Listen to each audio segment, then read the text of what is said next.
The house was too quiet for its size. From the outside, the Wakefield estate looked like the kind of place tourists slowed down to photograph when they drove through the hills of Connecticut. Towering columns, pristine gardens, and windows polished to a mirror shine. But inside, silence stretched like a heavy curtain, muffling every step, every breath. At the center of it all lived Catherine Wakefield, once the darling of financial magazines. She had been called a visionary, titan, even America's Iron Rose, a woman who built her empire from steel nerves and relentless ambition. But tonight, sitting alone at the head of a 12-seat dining table, she didn't look like a CEO.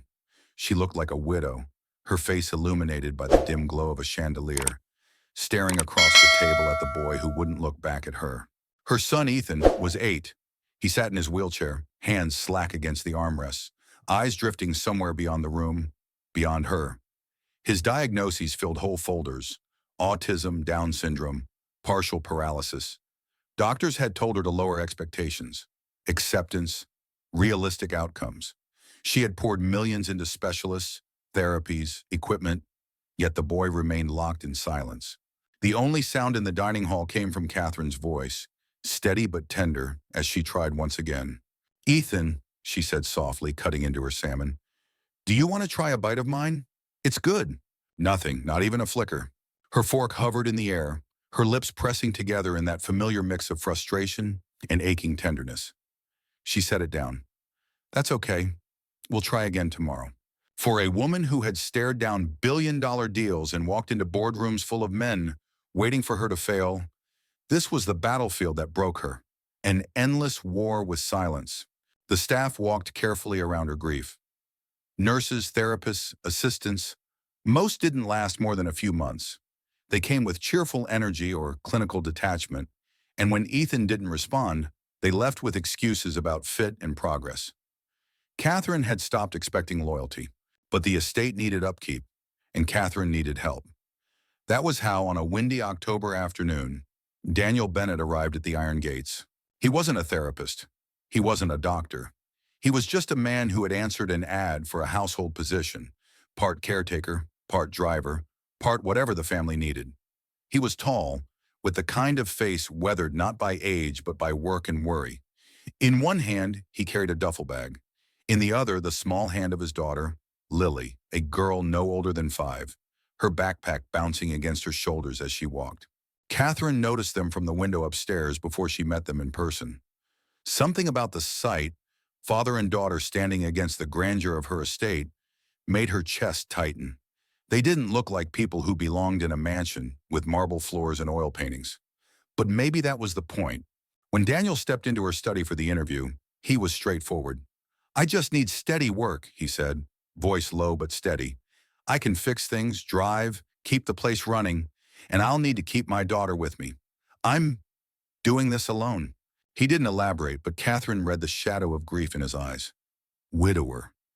She had seen that look before, in her own mirror. Ethan didn't react when Daniel and Lily were introduced to him that first afternoon. Catherine explained, with the practiced detachment of someone who had repeated the same script 100 times, about Ethan's conditions, the therapies, the expectations.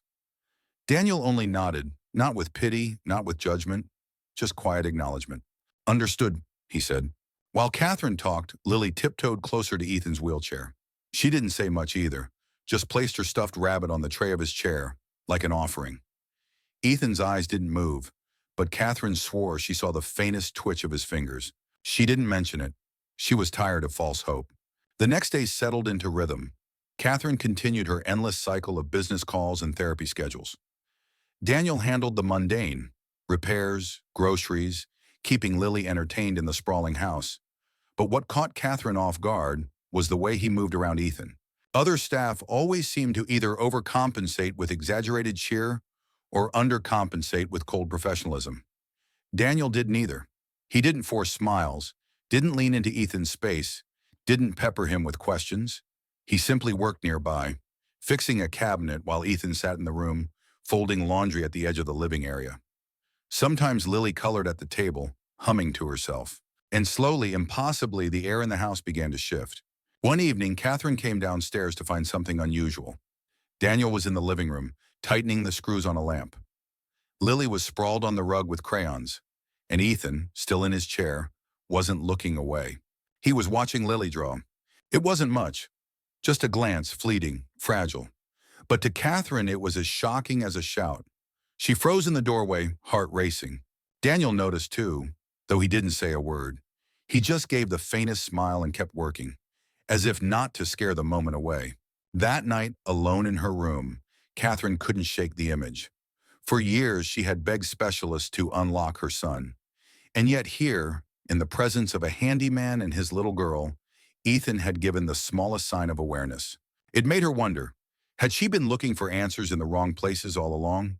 The following morning, Catherine lingered near the kitchen while Daniel made breakfast for Lily. He moved with quiet efficiency, sliding pancakes onto a plate, tying his daughter's hair into a ponytail, with the clumsy care of a man still learning. Catherine found herself watching longer than she intended. "You don't talk much," she said finally. Daniel shrugged, rinsing the pan. "Talking never fixed much for me. Showing up does." The words landed heavier than she expected. She thought about her boardroom speeches, her carefully crafted statements. Talking was her currency. But here was a man suggesting something different. Presence over persuasion. She looked toward the dining room, where Ethan sat as usual in silence. Her chest tightened. Maybe presence was exactly what her son needed. That night, Catherine walked past the therapy room. Ethan was inside, surrounded by colorful flashcards and machines. The therapist was speaking brightly, asking him to match sounds to pictures. Ethan didn't respond. He never did. But as Catherine turned away, she caught sight of Daniel and Lily in the garden through the window. Lily was chasing fireflies, her laugh ringing through the night. Daniel leaned against the fence, watching her with a quiet smile. And for the first time in years, Catherine admitted something to herself. The house wasn't just missing progress, it was missing life. Catherine Wakefield didn't usually linger at breakfast. Her mornings were carved by habit, conference calls, emails, appointments. But ever since Daniel Bennett and his daughter had moved into the mansion, something about the rhythm of the house had begun to feel less mechanical, less suffocating. She found herself slowing down, almost against her will. On a chilly November morning, Catherine stood at the far end of the kitchen, coffee in hand, watching the scene unfold. Daniel was flipping pancakes again, his daughter Lily's favorite, while humming under his breath. Lily sat at the counter, kicking her legs, chattering about her kindergarten art project. And in the corner, at the heavy oak table, Ethan sat in his chair. He wasn't eating. He never did without help. But Catherine noticed something. His gaze wasn't locked on the blank wall today. His eyes, distant but deliberate, kept shifting toward Lily. It was subtle. If you blinked, you might miss it. But Catherine didn't blink. Her breath caught, a swell of aching hope rising in her chest. Daniel slid a plate onto the counter. "Blueberry smiley face," he announced softly to his daughter, arranging the pancakes with clumsy artistry. Lily clapped, her laugh bright and unfiltered. "Daddy, you made it look like a bunny." Daniel chuckled, shaking his head. "Guess my art skills are rusty." Catherine nearly smiled. Nearly. But her attention went back to Ethan. His fingers twitched against the armrest. His lips parted the smallest fraction. And though no sound came, Catherine swore she saw something like longing. Later that afternoon, Catherine found herself in her study with Daniel. Paperwork stretched across her desk. Contracts, reports, legal memos. But her mind wasn't on numbers. "Did you notice?" she asked suddenly. Daniel looked up from the light fixture manual he was flipping through. "Notice what?" "My son," she said carefully. At breakfast, he was watching Lily. Daniel's expression didn't shift dramatically. He simply set down the manual, leaning back in his chair. "I noticed," he admitted. Her pulse quickened. "So I wasn't imagining it?" He shook his head. "You weren't." The confirmation should have been exhilarating. Instead, it left Catherine feeling vulnerable, her voice edged with quiet desperation. "Do you think it means something?" Daniel paused before answering, his voice steady but gentle. "With kids like Ethan, everything means something. The trick is not to force it, just let it keep happening." Catherine wanted to argue. That was her nature. Push, demand, control. But there was something about the way he said it, something grounded, that made her fall silent. Her whole life had been built on commanding outcomes. Yet here was a man suggesting the opposite, that sometimes the best thing you could do was wait. She hated waiting. And yet, maybe that was what Ethan needed most. That evening, Catherine found herself drifting into the living room. Ethan was in his chair, staring at the muted television. Daniel was on the floor, repairing one of the wheels from an old serving cart. Lily sprawled next to him, crayons scattered across the rug.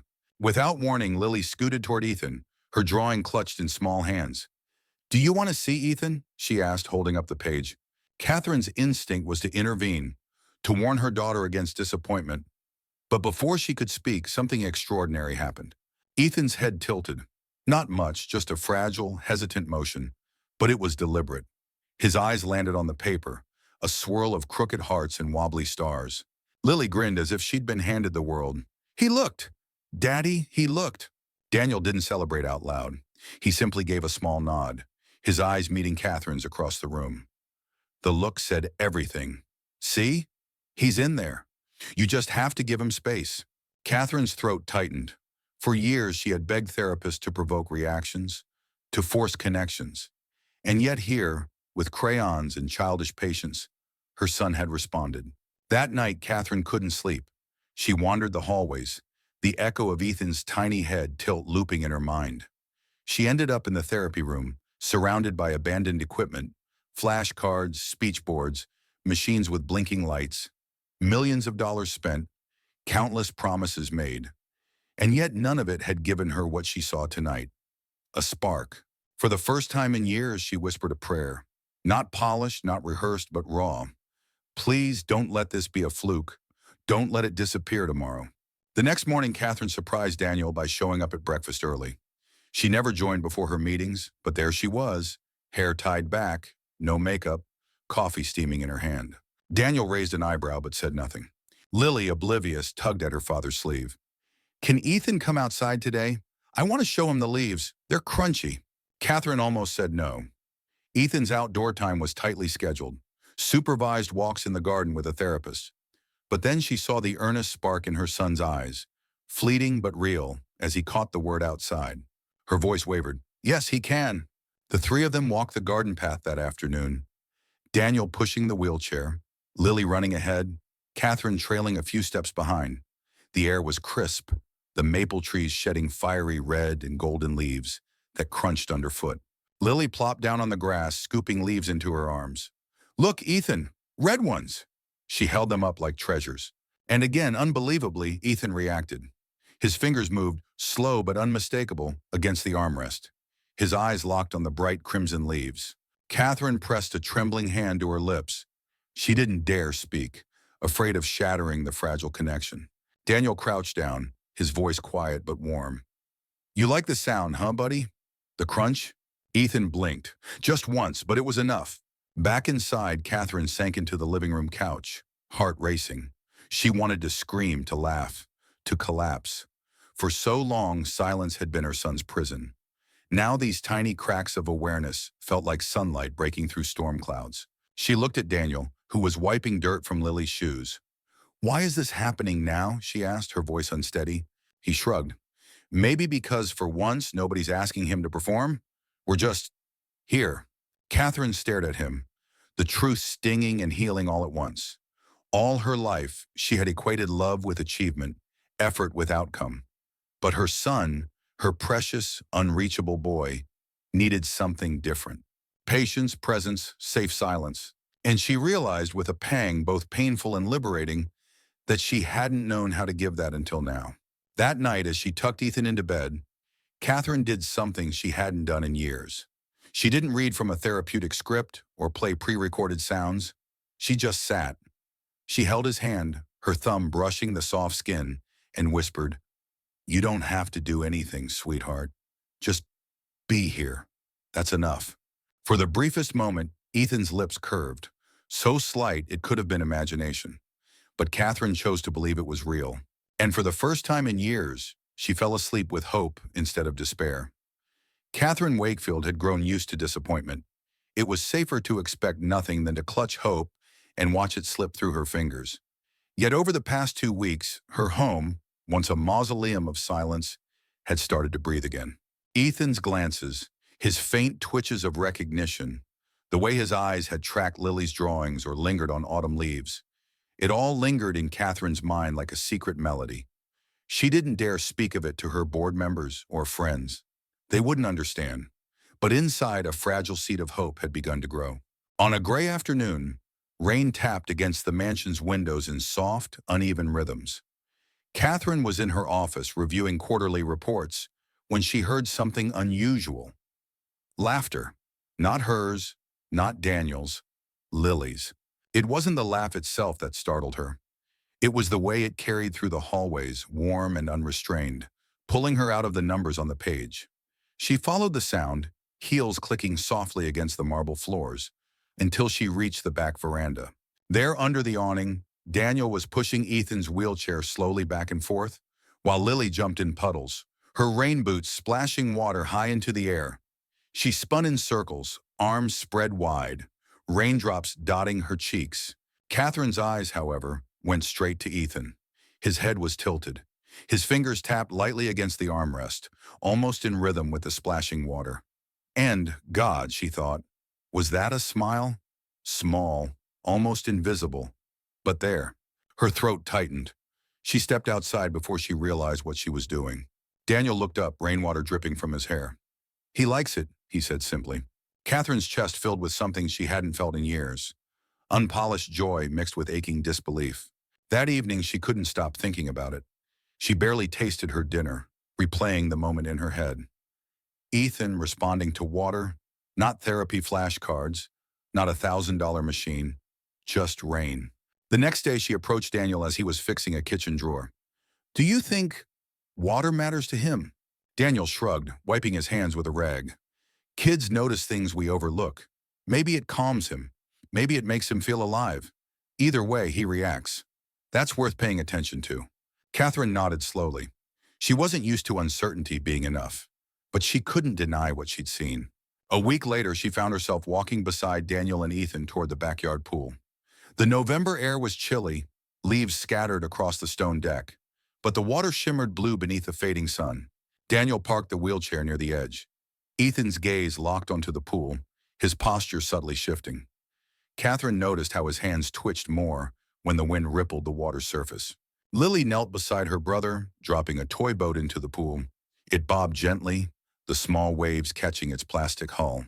And Ethan, still silent, still distant, let out a faint sound, not a word, not even clear, but a sound. Catherine gasped, covering her mouth. Daniel froze. "Did you hear that?" she whispered. He nodded slowly. "I did." They didn't push it. They stayed for nearly an hour, letting Ethan watch the ripples, the toys, the sunlight. Catherine sat on the edge, her heels dangling above the water. She didn't care if her designer suit wrinkled. For the first time in years, she felt like a mother sharing a moment with her son, not a CEO managing a case file. When Ethan finally grew tired, Daniel wheeled him back inside. Catherine lingered, staring at the pool, the reflection of the sky broken into fragments by the water. Hope felt dangerous, but she couldn't deny it anymore. The next few days, their routine shifted. Catherine found herself clearing her schedule earlier, joining Daniel and Lily by the pool. Sometimes they played with floating toys. Sometimes they just sat quietly, listening to the wind and water. And little by little, Ethan began to change. His shoulders relaxed more. His fingers traced the air. Once, when Lily splashed her hand, he turned his head quickly toward the sound. Catherine nearly cried right there. It wasn't progress measured in charts or medical reports. It was progress measured in heartbeat moments, fragile but undeniable. One afternoon, Catherine caught herself studying Daniel instead of Ethan. The way he held the wheelchair steady, the way he spoke softly without pressure, the way he let silence breathe. There was no performance, no ego, just quiet presence. She wondered what kind of man he had been before grief hollowed him out, before he became both father and mother to Lily. There was a steadiness in him she envied, something she had never learned in boardrooms or contracts. When their eyes met across the pool, she looked away too quickly, heart stumbling. She wasn't ready to admit what that meant. That night, Catherine stood outside Ethan's bedroom door, listening. Daniel was inside, telling Lily a bedtime story. His voice was low, steady, filled with warmth that wrapped around the words. Catherine leaned against the wall, eyes closed. For years, this house had echoed only with silence, broken by therapists' clinical tones and her own weary voice. But now there was laughter, stories, life seeping back into its walls. It felt terrifying. It felt miraculous. A few days later, Catherine decided to take a risk. She waited until Ethan had finished his lunch, then said quietly, "Let's try something."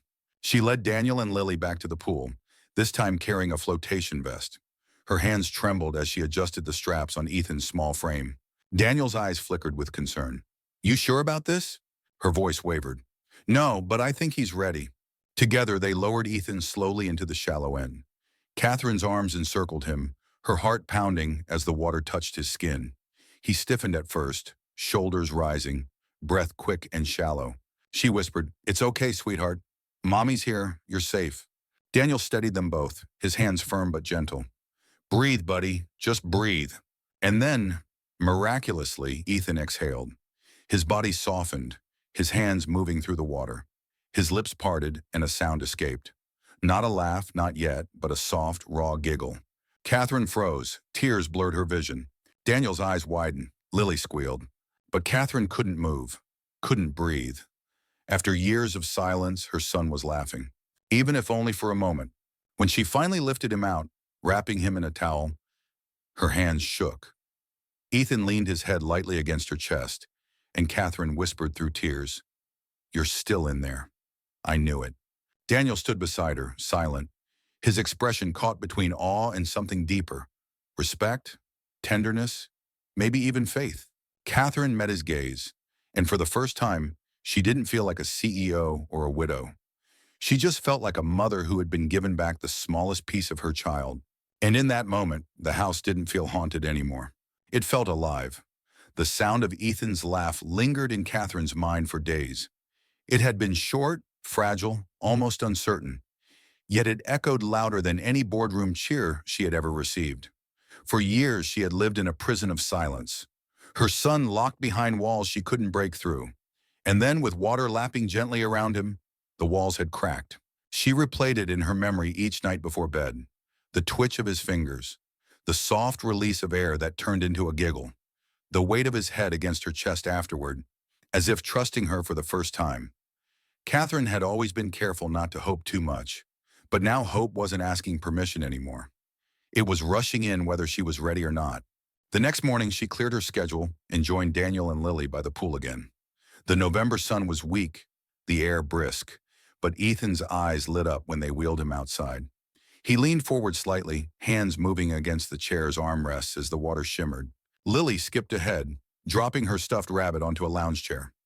"He wants to play," she chirped, as if Ethan had whispered it to her directly. Daniel looked at Catherine, a small, knowing smile tugging at the corner of his mouth. She might not be wrong. They guided Ethan closer to the pool. Catherine crouched down, her designer slacks brushing against the cold tile. "Do you want to go in again, sweetheart?" she whispered. Ethan's gaze flicked to the water, then back to her. For the first time, Catherine didn't have to guess. She felt his yes. Daniel eased Ethan into the vest, careful and deliberate. Catherine waded into the shallow end first, arms open.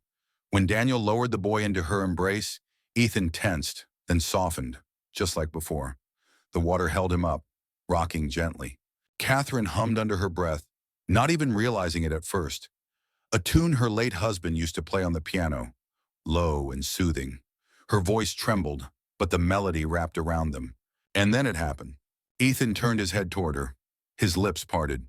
A single word slipped out, soft as breath but unmistakable. "Mommy?" Catherine's world stopped. Her knees nearly buckled beneath the water. Tears stung her eyes, blurring the ripples. For a heartbeat, she wondered if she'd imagined it, if grief and longing had conjured a hallucination. But Daniel's sharp inhale told her she hadn't. "Did you hear that?" she gasped, voice breaking. Daniel's face was pale, his eyes wide. "I did," he whispered. "He said it." "Mommy?" Ethan repeated just once before resting his cheek against her shoulder, exhausted but peaceful. Catherine cradled him closer, sobbing quietly into his damp hair. Years of silence shattered in a single word. It wasn't just sound, it was recognition. It was connection. It was love. Later, when Ethan was dried and tucked into his chair, Catherine sat beside him, still trembling. Daniel leaned against the doorway, arms crossed, his face unreadable. "You did that," she whispered to him. He shook his head. "No, he did that. You've always been his mom. He just finally felt safe enough to say it. Her chest clenched. Safe. That word echoed louder than all the others. Had she made her son feel unsafe all these years by pushing too hard? By demanding results? The thought sliced deep. But then she looked at Daniel, the steady man who never forced, never rushed, and she realized safety wasn't about money or the most advanced therapies. It was about presence, patience, trust, and she was learning, slowly, how to give him that. From that day forward, the pool became their sanctuary. Every afternoon, Catherine, Daniel, and Lily gathered there with Ethan. Sometimes they played with floating toys. Sometimes they just sat quietly while the boy traced ripples with his fingertips. The changes weren't dramatic, but they were steady. Ethan's posture grew looser, his eyes more alert. Once, when Lily splashed at the edge, Ethan let out another giggle. Another time, Catherine swore she heard him hum along faintly to her melody. Each moment was a gift, delicate and powerful. But progress didn't erase Catherine's fear. One night, long after the children were asleep, she found herself pacing her study. Files spread across her desk, medical reports, charts, prescriptions from the past. She flipped through them with shaking hands, anger and guilt twisting in her chest. How many years had Ethan been trapped? Not because he couldn't speak, but because no one listened closely enough. How much had she trusted men in white coats who treated him like a problem to be managed instead of a child to be understood? Her eyes burned as she slammed the file shut. A knock at the door startled her. Daniel stepped in, hair tousled from sleep. He looked at the papers, then at her face. "You okay?" "No," she admitted, voice raw. "For years I let people tell me what my son was, and I believed them. I signed off on treatments, medications, everything. And maybe," her voice cracked, "maybe I failed him." Daniel walked closer, resting his hand on the desk. "You didn't fail him. You fought for him the only way you knew how. And now you're learning another way. That's not failure, Catherine. That's growth." She stared at him, tears threatening again. No one had ever spoken to her like that. Not colleagues, not investors, not even family. He didn't pity her. He respected her. And that respect was exactly what she didn't know she craved. The following weekend, something extraordinary happened. Catherine had been reading aloud beside the pool, a children's book with simple words and bright pictures. Lily sprawled across the deck coloring. Daniel was nearby, tinkering with a broken garden lamp. When Catherine pointed to a picture of a duck, she paused just in case. Ethan's eyes followed. His lips moved. "Duck," he whispered. Catherine nearly dropped the book. Her heart leapt into her throat. "Yes," she said, voice trembling with joy. "Duck, that's right." Daniel and Lily turned at the same time, both staring wide-eyed. Lily squealed, clapping her hands. "He said it! Mommy, he said it!" Catherine laughed through tears, hugging her son tightly. Ethan leaned into her, eyes calm, as if it had been the simplest thing in the world. But for her, it was everything. That night, Catherine stood by Ethan's bed long after he'd fallen asleep. She brushed his hair back, kissed his forehead, and whispered, "You're showing us who you are, piece by piece. And I promise, I'll never stop listening." She turned to leave, but Daniel was leaning in the doorway, arms folded. "You're different lately," he said quietly. Catherine tilted her head. "Different how?" "Less CEO, more mom," he said simply. For once, she didn't bristle at the remark. Instead, she smiled, small but genuine. "Maybe I'm finally learning which one matters more." The pool had become more than a backyard feature. It was a sanctuary, a place where Catherine saw her son come alive. Every day the ritual deepened. Daniel wheeled Ethan out, Lily ran ahead with her stuffed rabbit, and Catherine followed, no longer the commanding CEO, but simply a mother with hope in her chest. And Ethan was changing. He still moved slowly, still spoke only in fragments, but his eyes carried a focus they hadn't before. He reached for toys floating in the pool. He leaned toward Catherine when she sang. He even giggled once when Lily blew bubbles across the surface, chasing them with his fingertips. These weren't miracles, Catherine told herself. They were milestones. Precious, tender, fragile milestones. One quiet morning, while Daniel repaired a leaky faucet in the East Wing, Catherine decided to clean her late husband's study. She hadn't set foot in the room for months. It still smelled faintly of his cologne, leather, and cedar. Dust had gathered on the bookshelves. The blinds were half drawn, and folders spilled across the desk like frozen memories. She began sorting, shoving away the grief that tugged at her heart. That's when she noticed a locked drawer at the bottom of the cabinet. She hesitated, then searched the desk until she found a small brass key taped inside the top drawer. The lock clicked open. Inside were folders marked with Ethan's name. Her pulse quickened as she pulled them out. Medical records, thick and heavy, bound with rubber bands. She opened the first. At first glance, the words blurred together. Neurological evaluation, compliance reinforcement, behavioral suppression. But as she read, her blood ran cold. The notes weren't about treatment. They were about control, dosages of heavy medications, recommendations for physical restraints, reports that framed Ethan's silence as a permanent condition, not a symptom. Her hands shook. One document even described isolating him during episodes and limiting physical contact. Another contained signatures, hers. She remembered signing without reading closely, trusting the white coats who had promised help. Now the truth stared back at her in black and white. The door creaked. Daniel stepped in, wiping his hands on a rag. He froze when he saw the open drawer, the scattered files, Catherine's pale face. "What is it?" he asked, voice low. Catherine tried to speak, but her throat tightened. She handed him the top folder. "Read." He scanned the pages, his brow furrowing deeper with each line. When he finally looked up, his expression was a mixture of anger and disbelief. "This," his voice trembled, "this isn't medicine. This is—" He cut himself off, fist clenching. "I trusted them," Catherine whispered, tears spilling over. "All these years I thought I was helping him. I signed these orders. I paid for this." Daniel closed the folder gently but firmly. "You trusted professionals to do their job. That's not a crime. But what they did to your son, that's something else." Her chest ached, raw with guilt. "I should have known. I should have protected him." Daniel stepped closer, his voice steady but fierce. "You're protecting him now, and that's what matters." That night, Catherine couldn't sleep. She sat by Ethan's bed, watching his chest rise and fall, his face peaceful in the dim glow of the nightlight. She brushed his hair back, whispering, "I'm so sorry, sweetheart. I didn't know. But I'll never let them hurt you again." The guilt gnawed at her, sharp and relentless. But beneath it flickered something else. Resolve.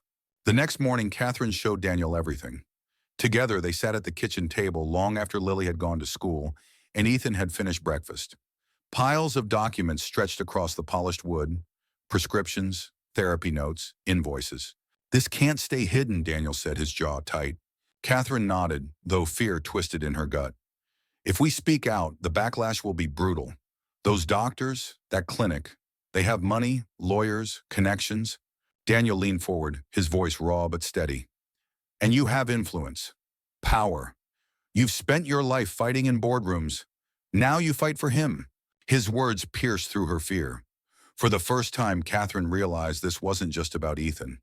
It was about every child who had been silenced by the same cruelty. Later that week, Catherine reached out to a lawyer specializing in medical ethics. She also contacted a journalist she trusted, a woman who had once profiled her company and written with integrity instead of sensationalism. Together, they began building a case. It was exhausting. Catherine balanced late-night calls with depositions, interviews, and strategy meetings. She no longer cared about quarterly earnings or stockholders. The only bottom line that mattered now was truth. Daniel stood by her through it all. He gathered testimony from other parents, researched the doctor's history, and organized files. His quiet determination steadied her when fear threatened to overwhelm. There were nights she nearly broke, when the thought of exposing her own mistakes, her signatures on those cruel documents, made her want to run. But Daniel reminded her gently, firmly, "The shame isn't yours, it's theirs." Meanwhile, life with Ethan carried on. They didn't let the investigation consume him. Every afternoon, they still went to the pool. Catherine still hummed her husband's song. Lily still splashed and laughed. And Ethan, against all odds, kept blossoming. One evening, Catherine placed a yellow toy duck in the water. Ethan stared at it, then looked at her. His lips moved. "Duck," he whispered, clearer than before. Catherine gasped, laughter and tears tangling together. "Yes, sweetheart, duck." Daniel, crouching nearby, caught her gaze. His eyes softened. "This is why we fight," the look said. As the weeks passed, small victories accumulated. Ethan said ball while holding one in his lap. He tapped his fingers on the edge of a book and murmured, "Read." Each word was a crack in the silence, a bridge across years of isolation. Catherine no longer measured progress in grand milestones. She measured it in whispers, in touches, in smiles. And for the first time, she allowed herself to believe her son's future could be different. But the darker truth of the files never left her mind. Every time she watched Ethan splash water with his small hands, she thought of the years stolen by unnecessary drugs, by restraints, by lies. One night, she sat with Daniel on the veranda, the cicadas buzzing in the distance. "What if the world doesn't believe us?" she asked quietly. Daniel leaned back, his face lit by the faint glow of the porch light. "Then we keep telling the truth until they have no choice." Catherine studied him, the raw honesty in his voice, the strength in his silence. She realized she wasn't alone anymore. Not as a CEO, not as a widow, not as a mother. She had a partner, even if neither of them had dared to name it yet. And for the first time, she didn't feel afraid of the fight ahead. She felt ready. The night before the first legal meeting, Catherine stood in front of her mirror, hardly recognizing the woman staring back at her. The navy blazer fit perfectly, her hair was sleek, her heels polished, but something in her face had shifted. For years, her reflection had been armor, cold, confident, untouchable. Now it was something else. Raw determination burned in her eyes, but so did vulnerability. She wasn't just a CEO heading into a negotiation. She was a mother fighting for her child. Downstairs, Daniel was waiting by the door, dressed simply in a gray button-down and dark slacks. His presence was steady, grounding. Lily clutched her stuffed rabbit, yawning, while Ethan sat quietly in his wheelchair, eyes flicking between them as if sensing the tension. "You don't have to go alone," Daniel said, his voice calm but firm. Catherine adjusted her blazer, lips pressed tight. "I've walked into rooms scarier than this." "Maybe," he said, locking eyes with her. "But you've never walked into one where your son's future is on the table. Let me stand with you." She hesitated, then nodded. For the first time in her life, Catherine Wakefield welcomed someone else at her side. The meeting was held in a sleek downtown office. Lawyers in sharp suits, assistants with tablets, walls lined with diplomas and framed verdicts. Catherine walked in with her head high, Daniel just a step behind her. The lead attorney, a woman named Marissa Hayes, greeted them with a firm handshake. "I've reviewed the documents you sent," she said, her tone both professional and empathetic. "What was done to your son wasn't just unethical, it was criminal." Catherine's throat tightened at the word, criminal. She glanced at Daniel, who gave the faintest nod. "We'll build a case," Marissa continued. "But I need to warn you, this won't be easy. They'll deny. They'll discredit. They'll try to bury you under legal technicalities. Are you prepared for that?" Catherine straightened her shoulders. "They've buried my son in silence for years. I won't let them bury the truth." The weeks that followed were grueling. Catherine spent her days juggling calls with lawyers, preparing documents, and contacting other families. To her shock, she wasn't alone. Parents began coming forward, hesitant at first, then emboldened by her voice. One father broke down on the phone, confessing he'd always blamed himself for his daughter's regression after treatment. Another mother admitted she'd been threatened with losing custody if she questioned the program. Their stories mirrored Catherine's, raw and heartbreaking. Each call added weight to her resolve. This wasn't just her fight anymore. Meanwhile, at home, life pressed on. Ethan's progress didn't pause for lawsuits. He continued to blossom in the sanctuary of the pool and the warmth of Daniel's presence. One afternoon, Catherine sat on the edge of the deck as Ethan splashed his hands gently in the water. Daniel crouched nearby, watching with his quiet attentiveness. Lily twirled in circles, her laughter carrying across the yard. "Ball," Ethan murmured suddenly, eyes locked on the toy Daniel had tossed into the water. Catherine froze. "Yes, sweetheart, ball." She repeated it, tears welling, her voice trembling with unfiltered joy. Daniel's grin spread slowly, pride shining in his eyes. "That's 3 words now." "3 word," Catherine echoed, her chest swelling. They weren't just words, they were proof. Proof that her son wasn't lost. Proof that love and patience worked where cold treatments had failed. But not everyone celebrated her discoveries. News of the pending lawsuit began to leak.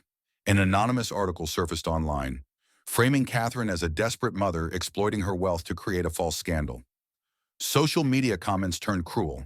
Headlines twisted her grief into clickbait. You knew this would happen, Daniel reminded her one evening as she scrolled through the venomous comments, her hands shaking. They'll attack you first, before the evidence. It's not me I'm worried about, Catherine whispered. It's Ethan. What if they drag him into the spotlight? What if they say he's broken, that I'm delusional? Daniel leaned forward, his voice steady but fierce. Then we show them the truth. We show them his laugh, his words, his progress. They can't silence him anymore. Her chest ached at his conviction. He believed in Ethan as much as she did, maybe even more. The pressure mounted. Depositions, interviews, threats of countersuits. Catherine found herself breaking down in quiet moments when no one was watching. She hid tears in the shower, clenched her fists in the car, whispered prayers at Ethan's bedside. One night, Daniel found her in the kitchen, her head resting on the counter, shoulders trembling. I don't know if I can do this, she admitted, her voice ragged. Daniel stepped closer, placing a hand over hers. His touch was warm, grounding. You don't have to do it alone. Let me carry some of it. Her eyes met his, raw and unguarded. For a fleeting moment, something unspoken passed between them. Trust, gratitude, something dangerously close to longing.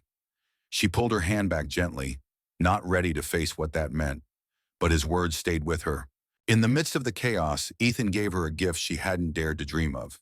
It was a Sunday afternoon. The sky was clear, the air crisp with winter's approach. Catherine sat with Ethan on the patio, humming softly.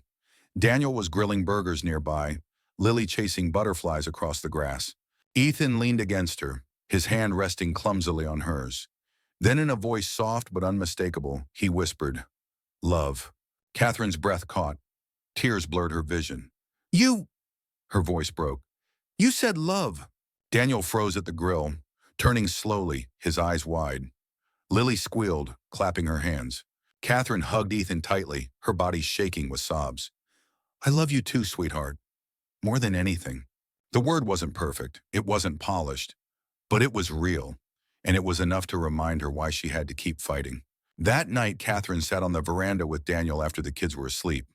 The stars glittered overhead, the air crisp and still. He said love, Catherine whispered, her voice still trembling. Daniel smiled softly. He's been trying to say it for a while. Today he found the courage. She turned to him, her heart raw. Do you realize what this means? Every doctor who told me he'd never speak, never connect, they were wrong. They stole years from him. From me. Daniel's jaw tightened. Then we make sure they can't steal from anyone else. For the first time, Catherine didn't just feel like she was fighting back. She felt like she was winning. But victories had shadows. Days later, Catherine received a thick envelope from her lawyers. Inside were copies of the opposing counsel's filings, motions to dismiss, affidavits defending the doctors, and, worst of all, character attacks. They accused her of being unstable, of projecting fantasies onto her son. They pointed to her grief after her husband's death, her long work hours, her wealth. They painted her not as a mother fighting for justice, but as a desperate woman chasing ghosts. Catherine's hands shook as she read, fury rising like fire in her veins. When she showed Daniel, he clenched his fists, jaw tight. They're trying to break you. Don't let them. Her voice shook, but her eyes were steady. They don't understand. I've been broken before. This time I'll fight harder. As the house grew quiet that night, Catherine sat by Ethan's bedside, whispering a promise. No matter what they say, no matter how hard they fight, I will never stop fighting for you. You're not their case study. You're not their victim. You're my son. And I'll burn every bridge, every reputation, every dollar if that's what it takes to protect you. Ethan stirred, his hand twitching lightly in hers. His lips parted, and though no word came, his eyes said everything. For the first time, Catherine didn't just feel like she was leading a battle. She felt like she was part of a family, standing together against the storm. The lawsuit had turned Catherine's life into a battlefield. Reporters hovered at the end of her driveway, cameras flashing whenever she left for meetings. Commentators on TV questioned her motives. Online articles called her either a crusader or a fraud, depending on who wrote the headline. Strangers dissected her grief like it was entertainment. But Catherine had stopped reading. She didn't have time for noise. Every ounce of her energy went into two things: protecting Ethan and pushing forward with the case. Inside the Wakefield estate, though, something unexpected was happening. Amid the chaos, the house felt more alive than it had in years. Ethan's laughter by the pool, Lily's bright chatter echoing down the halls, Daniel fixing broken hinges, his calm voice steadying Catherine in her weakest moments. For so long, her home had been cold marble and silence. Now it pulsed with warmth, even while the outside world circled like vultures. One crisp December morning, Catherine found herself in the kitchen making pancakes, her own attempt at normalcy. She burned the first batch. Daniel smirked as he walked in, sleeves rolled up. "You don't strike me as the pancake type," he teased gently. Catherine gave him a mock glare. "I've closed billion-dollar deals. How hard can breakfast be?" He chuckled, taking the spatula from her hand. "Apparently harder than Wall Street." For a brief moment, they laughed together, the sound soft and intimate. Catherine caught herself staring too long at him, her chest tightening with something she hadn't let herself feel in years. She turned back to the counter, swallowing hard. But the fragile peace didn't last. That afternoon, Catherine's lawyer called with grim news. The defense filed a motion to subpoena Ethan's medical sessions. They want to prove he hasn't improved, that you're exaggerating. Catherine's blood went cold. They want to drag him into court? They'll try, but we'll fight it. When she hung up, her hands were trembling. Daniel noticed instantly. What happened?" he asked. "They want him on display," Catherine whispered, her voice raw. "Like he's evidence, not a child." Daniel's jaw tightened, his eyes blazing. "Over my dead body." That night, Catherine sat by Ethan's bed, her heart heavy. He slept peacefully, his small hand curled around her finger. She remembered the word he'd spoken just days earlier. Love. It had been so fragile, so powerful, and now strangers wanted to twist his progress into proof against him. Her chest ached with both fury and protectiveness. She whispered into the dark, "They don't get to take this from you. Not again." The first pretrial hearing was set in early January. The courthouse was swarmed with reporters, their cameras flashing as Catherine stepped out of the car with Daniel at her side. She wore a black coat, her hair pinned back, her face steady despite the storm raging inside her. "Miss Wakefield, is this about money?" one reporter shouted. "Are you exploiting your son?" another demanded. Catherine kept walking, chin high, her heels striking the pavement like a drumbeat. Daniel shielded her with his broad frame, his hand steady on her back. Inside the courtroom, the air was thick with tension. The defense attorneys sat with smug confidence, their briefcases stacked like weapons. Catherine clenched her jaw, refusing to flinch. When the judge entered, silence fell. Papers rustled, pens tapped, and then it began. The defense painted her as unstable. They spoke of her grief after her husband's death, her unrealistic expectations as a mother. They implied her son's progress was nothing more than coincidence, a desperate woman seeing miracles where there were none. Catherine's fists curled beneath the table. Every word was a dagger, but she refused to bow her head. When it was her turn, she rose slowly. Her voice didn't shake. "My son is not a case study. He is not broken. He is a child who has been silenced by those who should have helped him, and I will not let that silence continue." The courtroom buzzed. Daniel's eyes locked on hers, pride flickering quietly across his face. Outside, the media frenzy grew louder. Protesters gathered at the gates of her estate, some supporting her, others shouting that she was destroying good doctors' reputations. Catherine found herself caught in a storm of opinions, strangers deciding the fate of her child with signs and chance. But at home in the quiet moments, Ethan kept proving them wrong. One evening, Catherine sat by the pool, watching her son reach for a toy boat. He gripped it with shaky hands and whispered, "Mine." Her breath caught, another word, another crack in the wall. She turned to Daniel, tears in her eyes. "How can they say he isn't improving?" Daniel knelt beside her, his hand brushing hers. "Because if they admit it, they lose everything. But we have the truth, and truth doesn't stay hidden forever." Weeks passed. The case gained national attention. Talk shows debated it. Families of other children reached out, some afraid, some desperate for hope. Catherine felt the weight of their stories pressing on her, heavier than any corporate responsibility she'd ever carried. Yet amid the chaos, the bond in the house deepened. Daniel became more than a caretaker. He was her anchor, the quiet voice reminding her to eat, to breathe, to rest.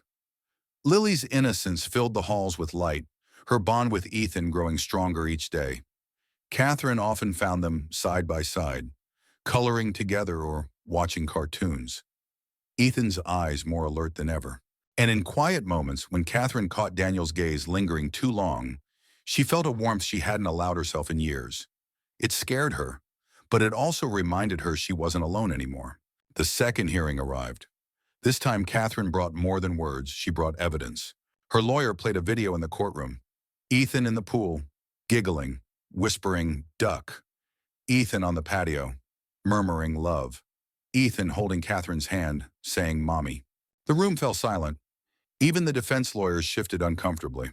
Tears blurred Catherine's vision as she watched her son on the screen, alive and vibrant in ways the doctors had sworn he never would be. She lifted her chin, her voice steady. "This is my son. This is the progress you told me was impossible. You silenced him once. You will not silence him again." The judge nodded gravely. The hearing ended without a decision, but Catherine knew something had shifted. The truth had slipped through the cracks. That night, back at the estate, Catherine stood by the pool with Daniel. The water shimmered beneath the moonlight, the air crisp and quiet. "He's changing everything," she whispered, staring at the ripples. "Not just me, not just you, everyone who sees him." Daniel's voice was low, steady. "Sometimes it takes the smallest voice to break the biggest lies." She turned to him, her heart raw. "What if we lose?" His gaze didn't waver. "Then we lose together. But I don't think we will." For the first time, Catherine let herself lean against him, just for a moment. His arm wrapped around her shoulders, steady and warm. And for the first time in years, she didn't feel like she was fighting a war alone. The storm was no longer just outside Catherine's gates. It had seeped into every corner of her life. The lawsuit against the clinic had exploded into national headlines. Morning talk shows dissected her motives, legal pundits speculated about strategy, and journalists camped outside the estate like vultures waiting for fresh carrion. Some called her a hero, others labeled her unstable, desperate, even dangerous. But Catherine didn't care about the noise. Her focus was razor sharp. Ethan. His progress was steady, undeniable. Every new word, every glance, every small laugh chipped away at the fortress of silence that had imprisoned him for so long, and each moment fueled her resolve to keep fighting. One evening, as the family gathered by the pool, the late winter air crisp and cool, Ethan surprised them again.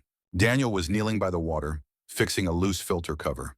Lily bounced around, tossing leaves into the pool, and naming each one like a character in her own private story. Catherine sat close to Ethan, gently brushing his damp hair back from his forehead. Ethan's gaze flicked between them all, then settled on Catherine. His lips parted, and in a quiet, deliberate voice, he whispered, "Happy?" The word was soft, almost fragile, but it was unmistakable. Catherine froze, her throat tight with emotion. Tears blurred her vision. "You're happy?" she asked, her voice trembling. Ethan gave the faintest nod. Daniel's wrench clattered onto the deck. He looked up, his face lit with astonished joy.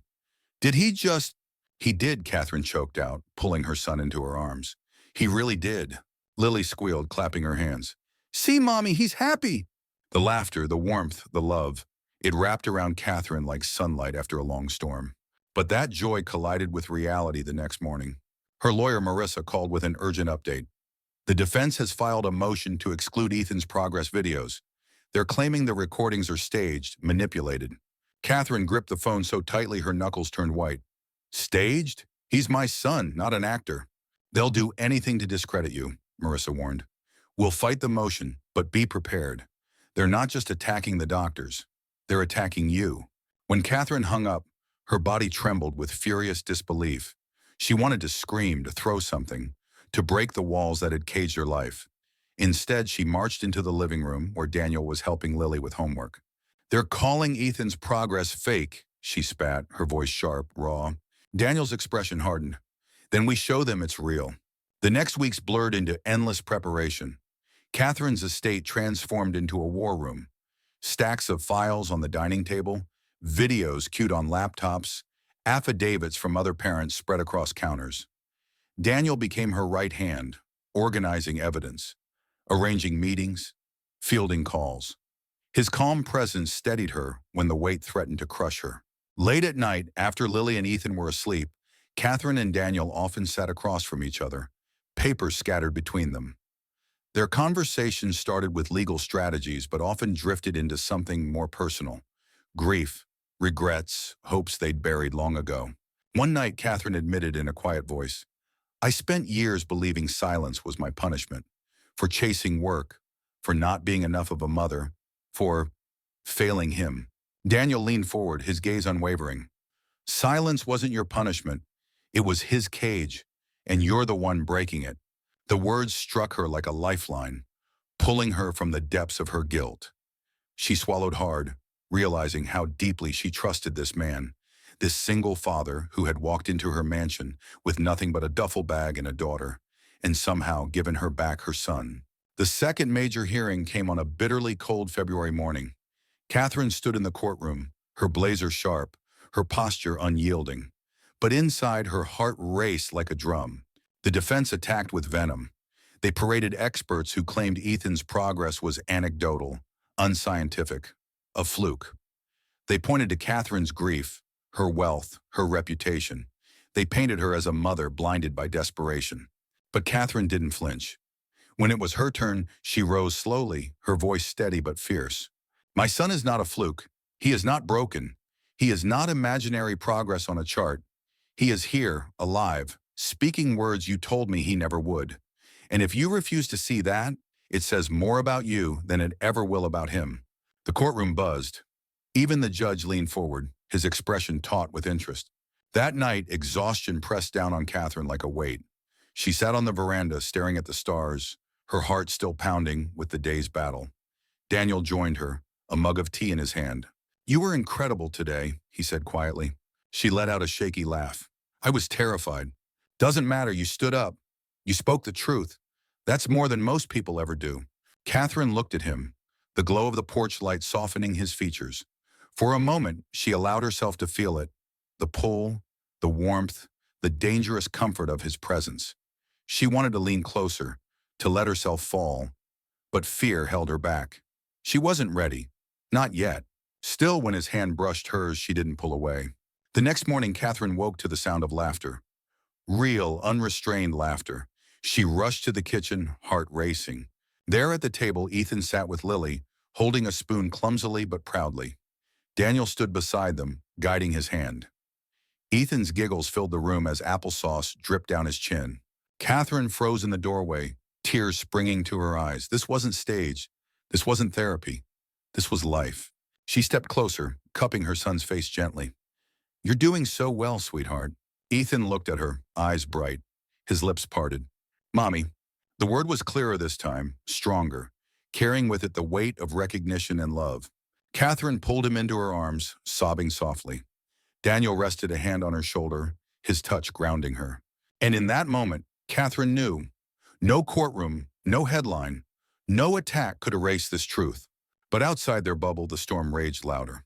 A smear campaign launched against her. Anonymous sources accused her of exploiting Ethan for attention. Old photos of her at galas and boardrooms resurfaced, twisted into evidence of vanity and neglect. Catherine clenched her jaw as she scrolled through the headlines. They thought they could shame her back into silence. Not this time. She stood in front of the cameras days later, flanked by Daniel and her lawyer. Her voice rang out strong, unwavering. "You can attack my reputation, you can question my motives, but you cannot erase my son's voice, and I will not stop until every child like him is heard." The crowd erupted with questions, but Catherine didn't linger. She turned, her heels striking the pavement like a drumbeat of defiance. Daniel at her side. That night, as she tucked Ethan into bed, he whispered one more word. Quiet, slurred, but real. "Safe." Catherine's breath caught. Her eyes filled with tears. She pressed her forehead against his, whispering, "Yes, sweetheart, you're safe now. I promise." And in that fragile, powerful moment, she knew the fight was far from over. But for the first time, victory felt possible. The courthouse was packed.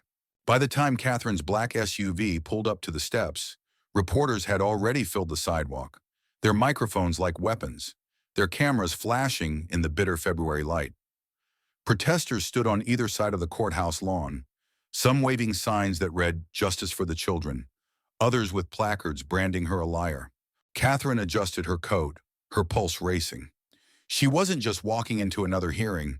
This was the moment the world would watch, the moment her fight became everyone's. Daniel stepped out first, his tall frame shielding her as she guided Ethan's wheelchair down the ramp. Lily walked beside them, her small hand clutching Catherine's tightly. For a second, Catherine thought about turning back, about hiding her children from the storm. But then Ethan looked up at her, eyes bright, lips twitching with the faintest smile. And she remembered his word from the night before. Safe. She tightened her grip on the handles of his chair. "We're going in," she whispered. Inside, the courtroom buzzed with tension. Lawyers shuffled papers, journalists scribbled notes, the gallery packed with curious onlookers. Catherine took her place at the plaintiff's table, Marissa by her side, Daniel just behind her. Ethan sat quietly next to her, his presence a living reminder of what this was all about. The defense wasted no time.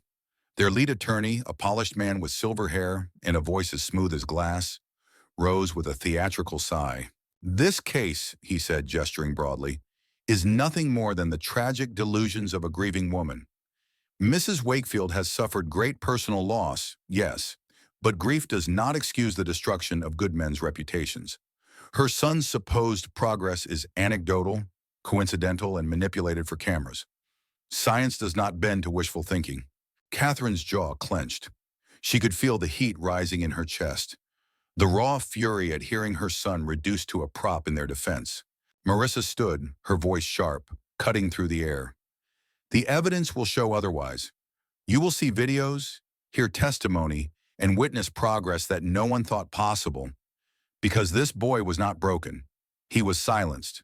And when the silencing stopped, his voice returned." The room shifted, the tension crackling like electricity. The first witnesses were called.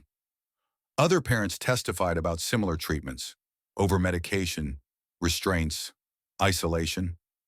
Their voices shook with grief and anger, but they spoke their truth.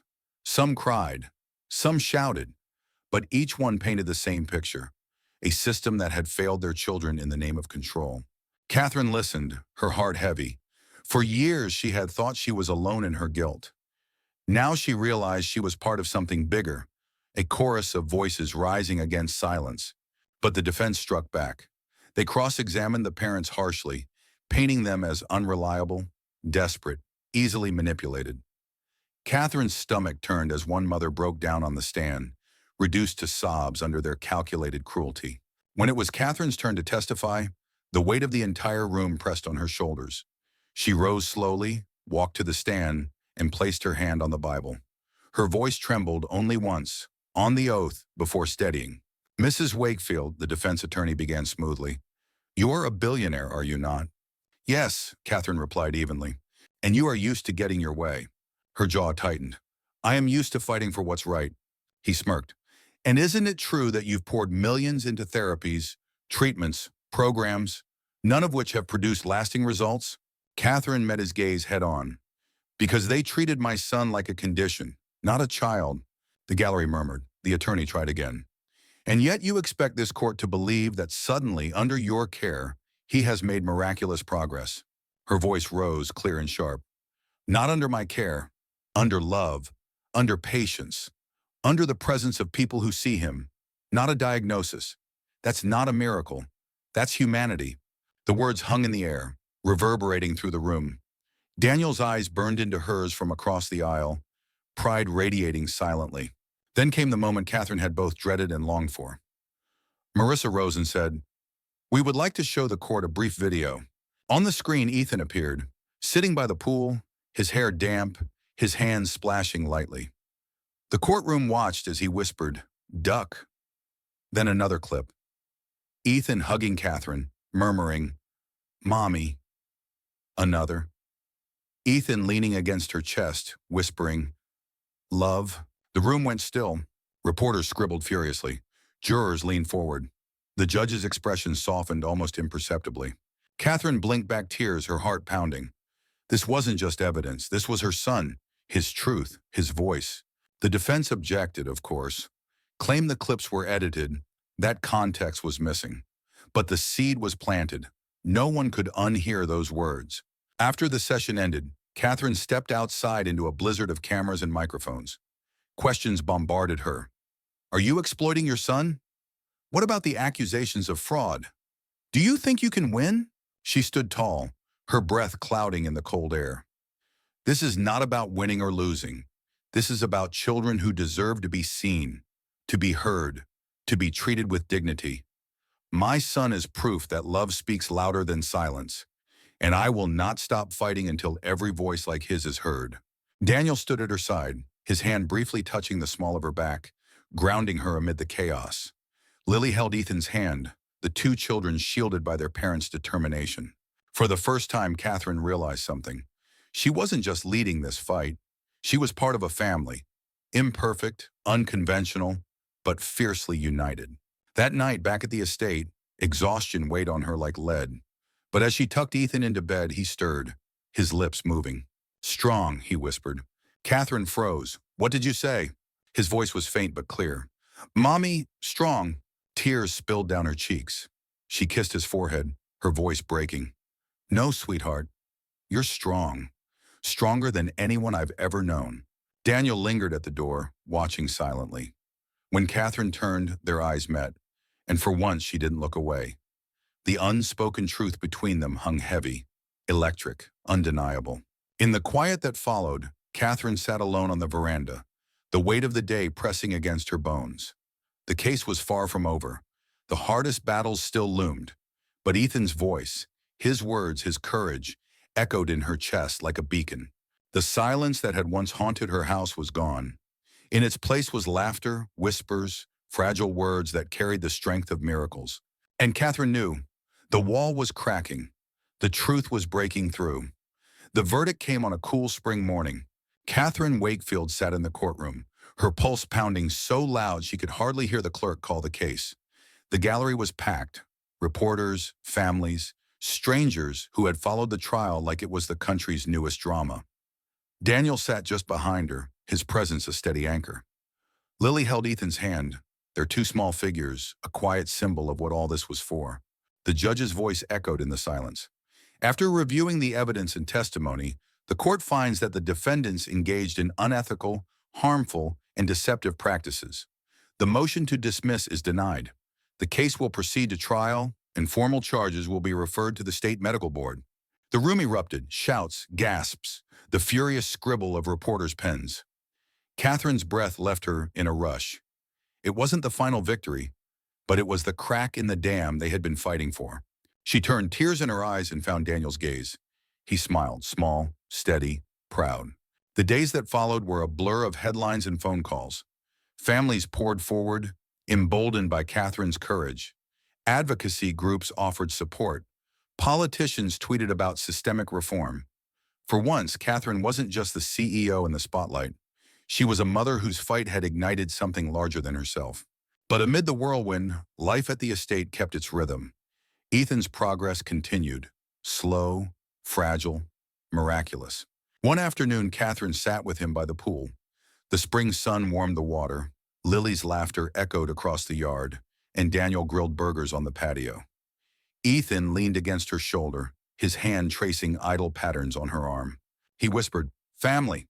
Catherine's throat tightened. She kissed the top of his head, tears slipping down her cheeks. "Yes, sweetheart. Family." Weeks later, Catherine was invited to speak at a national conference on children's health. She hadn't stood on a stage in years, not since her corporate keynotes, but this time was different. She wasn't speaking as a CEO, but as a mother. The ballroom was filled with parents, doctors, advocates, and reporters. Catherine stepped to the podium, her voice steady but rich with vulnerable strength. "My name is Catherine Wakefield," she began. "For years, I believed my son's silence was permanent. I trusted experts who told me progress was impossible. I signed papers I should have read more carefully, and I lived with guilt I thought would never leave me. But then, through patience, love, and the courage of those around me, my son spoke. He laughed. He said words no one thought he ever would. And in doing so, he reminded me that hope is not naive. It is necessary." The audience was silent, hanging on every word. Catherine's voice broke slightly as she added, "This fight is not just mine. It is for every child who has been silenced. and I promise I will not stop until they are heard." The applause was thunderous, rising like a wave. Catherine closed her eyes for a moment, letting the sound wash over her, not as validation, but as confirmation that the silence was finally breaking. Back home, the family celebrated quietly. Balloons filled the living room, Lily danced around with sparklers in hand, and Ethan giggled until his cheeks flushed. Catherine watched Daniel help her son blow out candles on a cake, and something shifted deep in her chest. It wasn't just gratitude anymore. It was love, real, steady, terrifying love. Later that night, after the children were asleep, Catherine and Daniel stood on the veranda. The stars glimmered above, the pool water shimmering silver in the moonlight. "You've changed everything," Catherine said softly. Daniel shook his head. "No, he changed everything. You just let it happen." She turned toward him, her heart in her throat. "No, you were here. When I couldn't breathe, you reminded me too. When I thought I'd failed him, you reminded me I hadn't. That matters, Daniel. It matters more than you know." His gaze locked with hers, raw and unguarded. For a moment, the world went still. Then slowly, Catherine leaned forward, her lips brushing his, tentative, tender, but filled with everything unspoken. When they pulled apart, her eyes glistened. "I think maybe we're family too." Daniel smiled, his hand cupping hers. "We always were." Months later, the estate no longer felt like a cold mansion. It was a home. The halls echoed with laughter and footsteps. The dining table was filled with conversation instead of silence. Ethan spoke more each week, his vocabulary blossoming like spring flowers. Lily remained his constant companion, her joy contagious. And Catherine, once the iron-willed CEO, had discovered something far greater than success: healing. The fight for justice wasn't over. The trial still loomed. But Catherine no longer faced it alone. She had Daniel. She had Lily. And most importantly, she had Ethan, her son, her miracle, her reason. On a bright summer afternoon, Catherine stood in the garden, watching Ethan play catch with Lily. His throws were clumsy, his words still halting, but his laughter filled the air like music. Daniel walked up beside her, handing her a glass of lemonade. She accepted it with a smile, her eyes never leaving her children. "You ever think we'd end up here?" she asked quietly. Daniel shook his head, his smile soft. "Not in a million years, but I wouldn't trade it for anything." Catherine leaned against him, her heart finally at peace. "Me neither." And so the story ended where it began. In a house once silenced by grief, now alive with voices, laughter, and love. Catherine had set out to save her son. Instead, he had saved her too. Because sometimes the smallest voices carry the greatest truths. And sometimes the family you fight for becomes bigger than you ever imagined. Catherine's voice now belongs not just to a courtroom, but to every parent who has felt silenced. Ethan's words are no longer whispers lost in the dark, but seeds of hope for countless others. To you, the audience, if you were in Catherine's place, would you have had the courage to stand against the world for your child? And when faced with silence, would you choose despair, or would you keep listening for the faintest word of hope?